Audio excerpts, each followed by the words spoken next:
Hey everybody, I just got back from seeing the new Dune movie by Denis Villeneuve, and I wanted to give you some of my thoughts on it. So here we go with a quick review of Dune 2021, today on Greyhawk Grognard.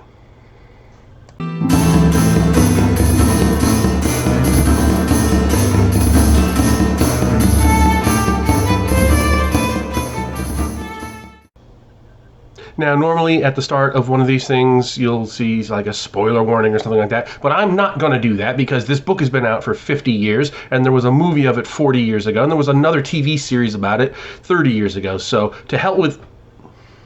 What? What do you mean I have to? What is this, Russia? Fine.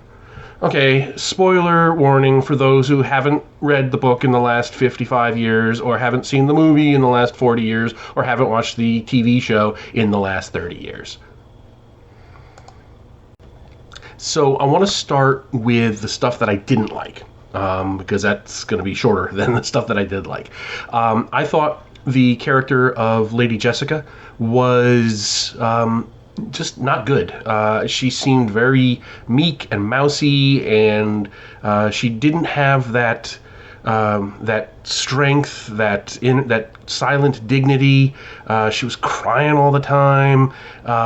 She seemed like a weak character, and that is not what the Lady Jessica is supposed to be. I couldn't buy the idea that this was the person who defied the entire Bene Gesserit sisterhood and put the entire breeding program in jeopardy for the love of her Duke. I didn't see that strength in her, and I don't know if it was the actress or the writing or what, but that was the weakest part of the film for me, was the character of Jessica, and which is a shame because she's supposed to be this wonderful, strong central character, and it just didn't come through in this for me. This just me, maybe. The other thing is that despite the fact that it is more than 2.5 hours long, and despite the fact that it only covers the first half of the first book of the series, it felt rushed. The time between when the Atreides land on Arrakis and the Harkonnens attack, it felt like it was like 2 days. When in the books, there's lots of stuff that goes on in that time period. The Atreides are getting, more entrenched on the planet. There's in the books, there's a scene where they have a dinner party with the Houses Minor on the planet, and there's a lot of great interplay between the Atreides and the people who are on Arrakis. But you don't get the feeling that there's anybody on Arrakis except the Fremen, when in fact there's this whole imperial infrastructure of Houses Minor and merchants, and we have got ice merchants and things like that, water merchants. And you don't see any of that. So it really, really felt rushed. It's like, they spent a lot of time building up on Caladan, and then they felt like, okay, now we got to get to the attack so we can get to the desert. And I didn't like it a lot. That's one of the things that the Sci-Fi Channel miniseries did pretty well, was that they kind of, they put in the dinner party, they spread out the attack, they showed the Atreides, fleeing to Kynes and so forth, which in the Lynch movie was really just kind of glossed over. It was just like, boom, they attacked, and, they moved on. There was a lot of good stuff in this film. On that end, but that one part where they arrive on Arrakis and the Harkonnens come and wipe them out felt really bad. I also missed the artillery. I was hoping they were going to show the Atreides survivors hiding in the caves and the cliffs, and then the Harkonnens would come in with the artillery and seal them in, buried alive. I was really hoping they were going to do that, and I've heard rumors that there's a much longer version of this movie. Maybe all that stuff's in there and it just ended up on the cutting room floor because it was already 2.5 hours. Could be, I don't know. But those are really the downsides for me. Now, in terms of the positive stuff, it's a beautiful movie. If you can see it in the theaters, see it in the theaters. I know it's streaming on HBO at the same time that it's out in the theater, but my God, this is a gorgeous, gorgeous movie.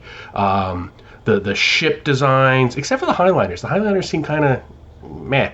But the rest of the ships are just amazing. The planets are just gorgeous.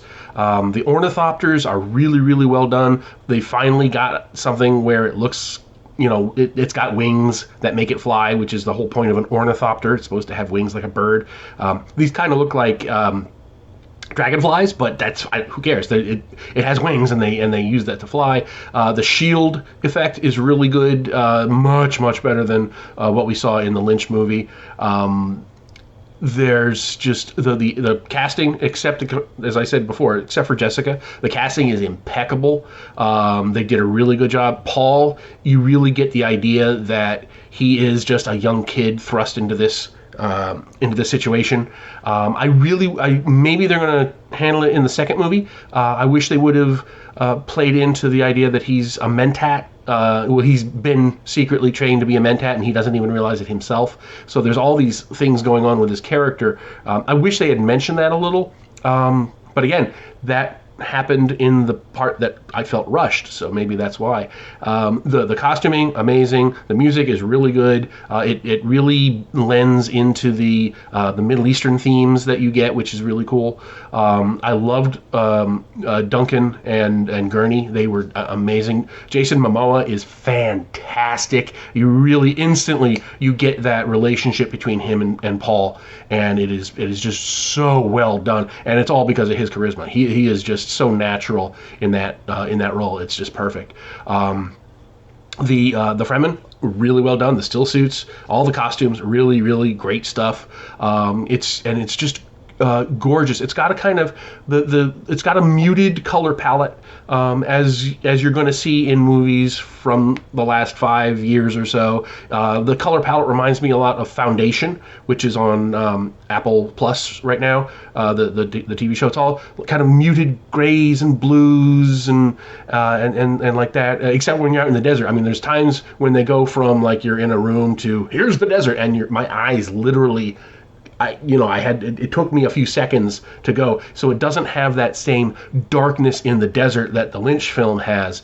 But the desert scenes, I mean, it's like Lawrence of Arabia. It's amazing. Nothing like the Sci-Fi Channel where you could literally see it was a matte. It wasn't even a matte painting. It's just they hung a picture of a desert on the wall behind the actors. So it's just really, really, really well done overall visually.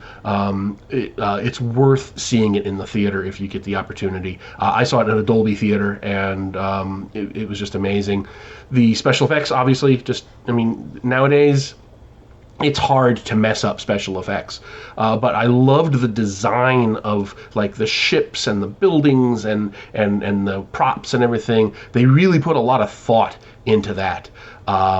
I liked the fact that the Harkonnens were not the caricature villains that they are in the Lynch movie, with the Baron having all the pus and everything.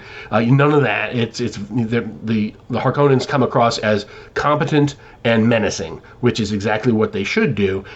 Although I'm hoping that in the second movie they play into there's subplots with Fade, who you don't see in this movie yet.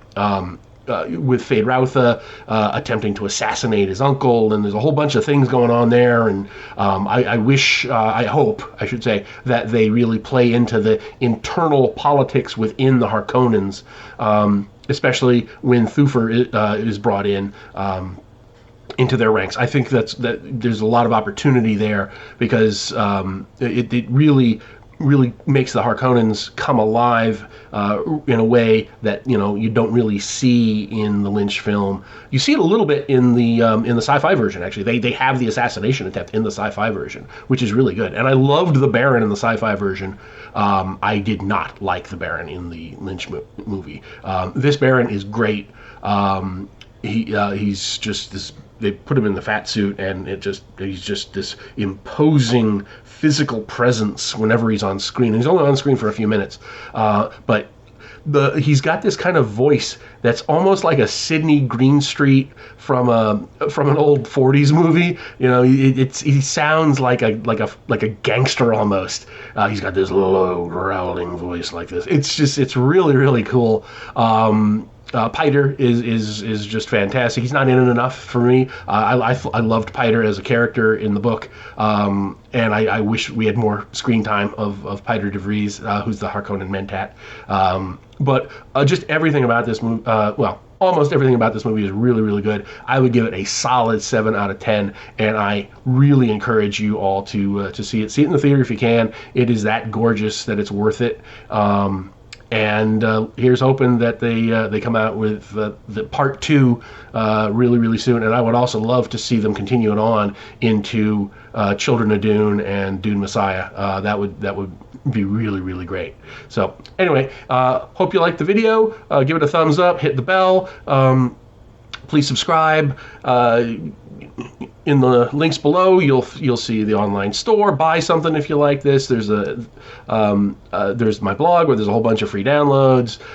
You'll see the Patreon also down there. So please, if you like this, let me know. And please, if you've seen the movie, tell me below in the comments. What did you think? What do you think of my observations on the film? I would love to hear it. So anyway, have a great night, and I will talk to you later.